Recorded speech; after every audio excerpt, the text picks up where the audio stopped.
Namaste, welcome, and aloha.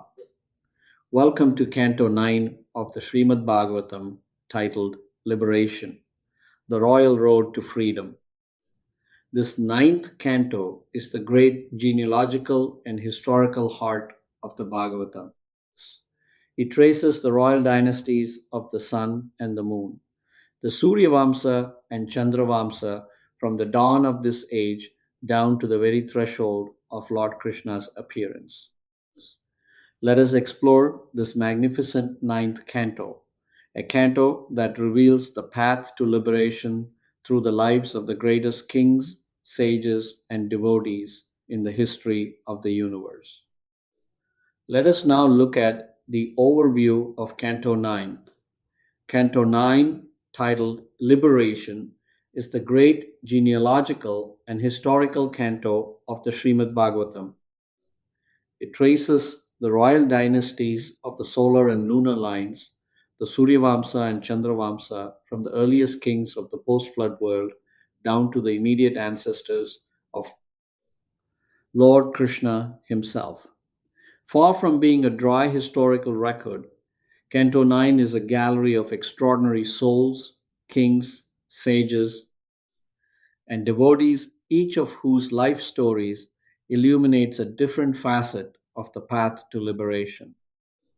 The canto opens with the story of King Sujumna, who was transformed into a woman by entering a sacred forest, and the subsequent establishment of the solar dynasty through his sons.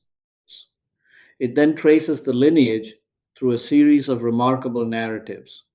The marriage of the sage Syavana Muni with the princess Sukanya, restored to youth by the Aswini Kumaras. The supreme devotee Ambarisha Maharaya, whose unshakable devotion caused the Sudarsana Kakra to pursue the wrathful sage Durvasa across the three worlds. The downfall of the great mystic Sobari Muni, who abandoned his austerities for family life and ultimately achieved liberation. The story of the sons of Sagara, whose bodies were burned to ashes by the glance of Lord Kapila, and the subsequent descent of the Ganga to liberate them, and the complete narrative of Lord Rama, the seventh avatar, from his birth in the dynasty of Raghu through his killing of Ravana and his ideal rule of Ayodhya as the perfect king. The canto then moves to the lunar dynasty, presenting the story of King Pururava, enchanted by the celestial woman Urvashi, the warrior sage Parashuram, who 21 times cleared the earth of corrupt rulers, and the deeply instructive story of King Yayati, who exchanged his old age for his son's youth, enjoyed sense pleasures for 1,000 years, and ultimately achieved liberation through renunciation.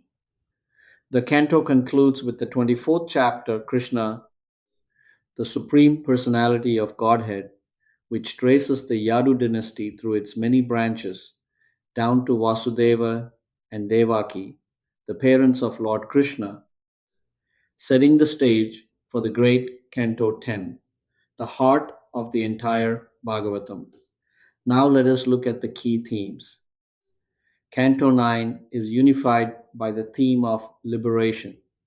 The title of the canto demonstrated through the lives of kings, sages, and devotees who, each in their own way, found the path from material entanglement to spiritual freedom. The canto presents liberation not as a single event, but as a journey, and it shows that this journey can take many forms. The first and most prominent theme is the power of devotional service bhakti as the supreme path to liberation, exemplified above all by Ambarisha Maharaj. Ambarisha was the emperor of the entire world, yet he considered his opulence temporary and engaged all his senses in the service of the Lord. When the wrathful sage Durvasa, one of the most powerful mystics in the universe, attempted to humiliate him, the Lord's Sudarsana Kakra immediately rose to protect his devotee, pursuing Durvasa across all the worlds and even to the gates of Vaikuntha. The Lord's declaration, "I am completely under the control of my devotees," is nowhere more dramatically illustrated than in this story.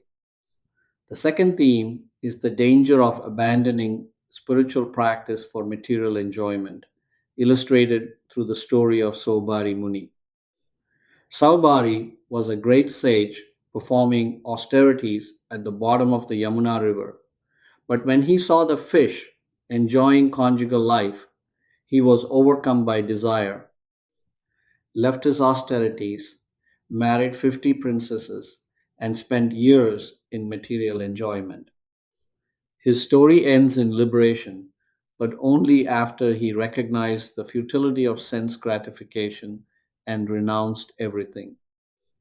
The third theme is the ideal of divine kingship, the concept of Rajadharma illustrated through the lives of Ambarisha, Rama, and others. Canto 9 presents the ideal king as one who rules not for personal aggrandizement, but as a servant of the Lord, protecting the citizens and maintaining Dharma. Lord Rama's rule. Rama Rajya is the Bhagavatam's supreme example of this ideal. A kingdom where all citizens are happy, all are devoted to the Lord, and the king himself is the embodiment of Dharma. The fourth theme is the futility of sense gratification, illustrated with particular force through the story of King Yayati. Yayati exchanged his old age for his son's youth and enjoyed sense pleasures for 1,000 years. Yet, at the end of that time, he declared, "Not all the food, wealth, and women in the world can satisfy a man who is not satisfied within himself." Desire is like a fire. The more you feed it, the more it burns. His ultimate liberation came through complete renunciation. Verses. The fifth and culminating theme is the divine genealogy, the tracing of the royal lines through which the Supreme Lord Himself would eventually appear. Every dynasty, every king, every story in Canto 9 is ultimately moving toward a single point: the appearance of Lord Krishna in the Yadu dynasty, the child of Vasudeva and Devaki, whose pastimes will fill the entire Canto 10. Now let's look at modern scientific parallel. Canto 9's genealogical narratives find intriguing parallels in modern genetics and evolutionary biology. The careful tracing of royal lineages through the solar and lunar dynasties, preserving the names, qualities, and deeds of ancestors across hundreds of generations, parallels the modern science of genomics, which traces the genetic lineages of human populations across thousands of years of history. Verses. Just as the Bhagavatam preserves the spiritual qualities of great ancestors through narrative, DNA preserves the biological information of ancestors through the genetic code. The story of Ambarisha Maharaja's devotion and the Lord's protection resonates with modern research in the neuroscience of devotion and prayer. Studies in psychoneuroimmunology have demonstrated that sustained spiritual practice, including prayer, meditation, and devotional service, produces measurable changes in the brain, immune system, and stress response, providing a scientific basis for the Bhagavatam's teaching that devotional service transforms the practitioner at the deepest level. Saubhari Muni's story, in which a great meditator is overcome by desire after observing the sensory pleasures of fish, finds a striking parallel in modern neurosciences understanding of the reward system. Research shows that the brain's dopamine driven reward circuits respond to observed pleasure almost as strongly as to experience pleasure, explaining why exposure to others' sensory enjoyment can trigger powerful desires even in those committed to celibacy. The story of the descent of the Ganga, brought down from the heavens by the austerities of Bhagirath to liberate the souls of his ancestors, parallels the modern hydrological understanding, how glacial meltwater from the Himalayas feeds the great rivers of the Indian subcontinent, sustaining life across the entire region. King Yati's declaration that desire is like a fire that grows with feeding directly anticipates modern addiction research, which shows that repeated stimulation of the brain's reward circuits does not produce satisfaction, but rather increases craving, a neurological confirmation of the Bhagavatam's ancient wisdom. Now let us look at some practical application. Canto 9 offers profound practical wisdom drawn from the lives of its extraordinary characters. The story of Ambarisha Maharaja offers one of the most complete practical models of devotional life in the entire Bhagavatam. Ambarisha was not a renunciant, he was an emperor, with all the responsibilities and temptations of the highest worldly position. Yet he engaged every aspect of his life, his mind, words, actions, wealth, and senses in the service of the Lord. This is the practical teaching of Yukta Vairagya, not the rejection of the world, but the transformation of every worldly activity into an offering to the divine. In modern terms, this means bringing spiritual consciousness into our work, our family life, our relationships, and our use of resources, making every action an act of devotion. Sobari Muni's story offers a sobering practical warning. Even the most advanced spiritual practitioner is vulnerable to the pull of sense gratification if they allow their mind to dwell on sensory pleasures. The practical application is the ancient teaching of sense control, Indriya Nigraha, not through suppression, but through redirection. When the mind is fully engaged in devotional service, there is no space for the seeds of desire to take root. King Yayati's story is perhaps the most practically relevant in Canto 9 for modern audiences. His declaration, not all the wealth, food, and women in the world can satisfy a man who is not satisfied within himself, is a direct challenge to the consumer culture's promise that happiness comes from acquiring more. The practical teaching is simple but revolutionary. Satisfaction cannot be found in external objects. It can only be found in the inner life, in spiritual practice, in devotional service, in the cultivation of contentment, santosa. Lord Rama's example of ideal leadership ruling as a servant of Dharma rather than as a master of subjects offers a model for modern leadership in government, business, and community.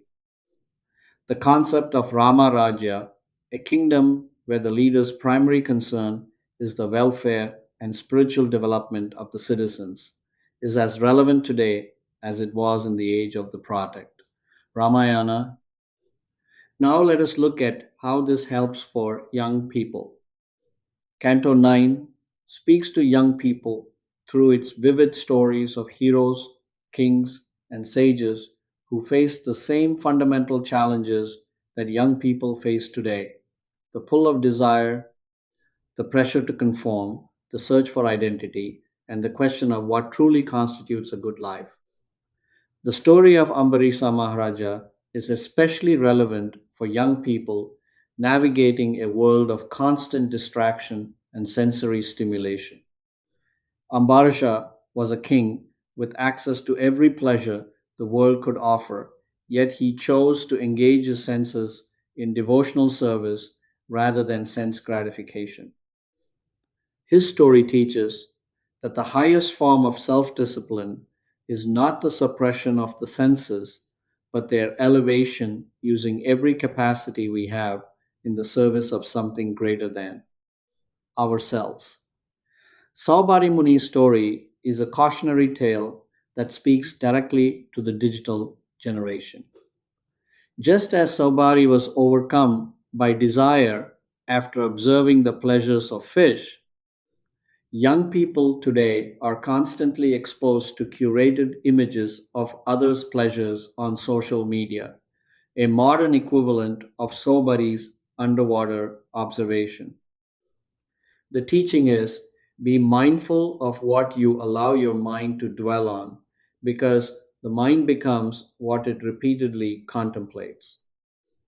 Lord Rama's story, the ideal hero who is equally a devoted son, a faithful husband, a just king, and a supreme warrior, offers young people a model of integrated excellence that transcends the fragmented role models of modern culture.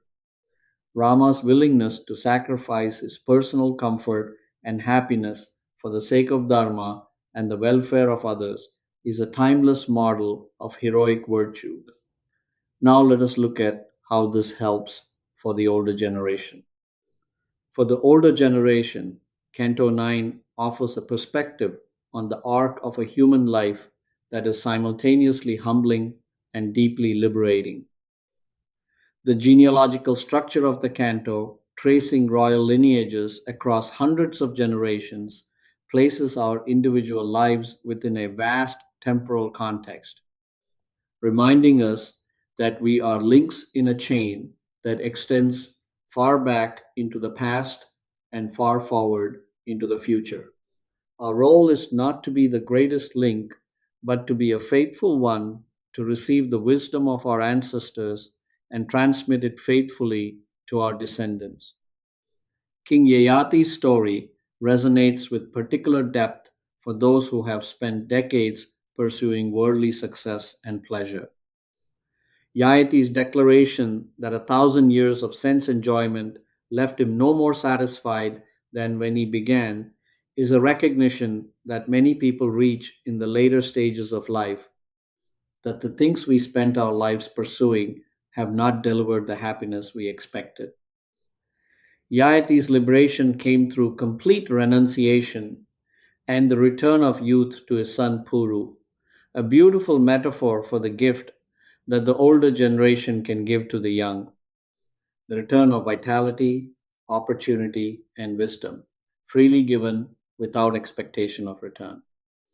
Sobari Muni's story, in which a great sage ultimately achieves liberation after recognizing the futility of his detour into family life, offers the older generation a message of hope. It is never too late to return to the spiritual path. No matter how long the detour, the path home is always open. The canto's culmination in the Yadu dynasty and the announcement of Krishna's coming appearance invites the older generation to see their own lives as part of the divine unfolding each life. A chapter in the Lord's eternal story. Now, let us look at high level Canto 9 structure. Let us briefly review the structure of Canto 9. The canto consists of 24 chapters with a total of 960 verses. Chapters 1 to 13, the Solar Dynasty, Sūrya-vaṁśa. This section traces the lineage from Manu's son Ikshvaku, covering the stories of Sudyumna, Syavana Muni, Ambarisha Maharaja, Saubari Muni, the sons of Sagara, and the entire history of Lord Rama. Chapters 14 to 24. The lunar dynasty, Candra-vaṁśa. This section traces the lineage from Pururava, covering the stories of Parasurama, King Yayati, and the branching of the dynasty, culminating in the Yadu dynasty, the family in which Lord Krishna will appear. Each of these royal histories is a lesson in the science of liberation. Canto 9 of the Śrīmad-Bhāgavatam. Liberation is a historical and spiritual roadmap showing through the lives of the great souls of the past how to navigate the journey from worldly entanglement to ultimate freedom in service to the Lord. Thank you, Namaste, and Mahalo for joining me in this exploration of Canto 9.